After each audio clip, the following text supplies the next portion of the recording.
बिस्मिल्लाहिर्रहमानिर्रहीम educational channel के मुअज़्ज़िज़ सामईन, आज हम आपको बताएंगे कि चंगेज़ खान की मौत किस तरह हुई। तो जुड़े रहे वीडियो के आखिर तक। अगर न्यू है तो चैनल को सब्सक्राइब कर लें। जब चंगेज़ खान का इंतकाल हुआ तो मरने के बाद उसकी लाश को छकड़े में लाद कर सहराई कूबी के पार उसके मरकजी शहर में लाया गया। रास्ते में जिस जगह से चंगेज़ खान की लाश गुजरती, उन रास्तों पर जो भी काफिला या मुसाफिर मिलता उसे कत्ल कर दिया जाता, ताकि किसी को ये खबर ना हो सके कि चंगेज़ खान मर गया है। चंगेज़ खान की लाश जब इसके मरकजी शहर लाई गई तो उसे दफन करने के लिए सलाह व मशवरा हुआ। मंगोलों के एक सरदार को चंगेज़ खान ने बताया था कि जब वो मर जाए तो उसे शहर के सबसे बड़े सनोबर के दरख्त के नीचे दफन किया जाए।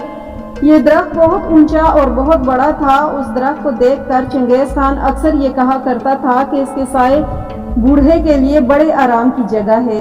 इस दरख्त के इर्द गिर्द सनोबर के और भी छोटे छोटे दरख्त थे, जिन्होंने एक तरह से उस बड़े सनोबर के दरख्त को घेर रखा था।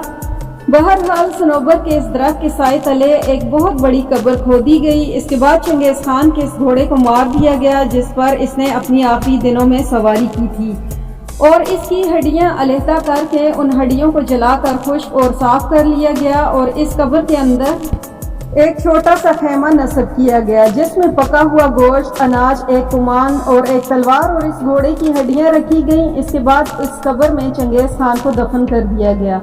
जब तक इस कब्र के इर्द गिर्द छोटे दरख्त नहीं उगे थे, इस वक्त तक उस कबीले के लोग बारी बारी चंगेज़ खान की कब्र पर पहरा देते रहे। ये फैसला इसलिए किया गया था कि किसी को इस कब्र का पता न चले। बहरहाल जो दुश्मन को शिकस्त देकर इनके सरों के मीनार तामीर करने का शौकीन था और दुश्मन के सरों की खोपड़ियों के प्याले बनाकर उसमें शराब पीने का आदी, इस तरह वो अपने अंजाम को पहुंच गया।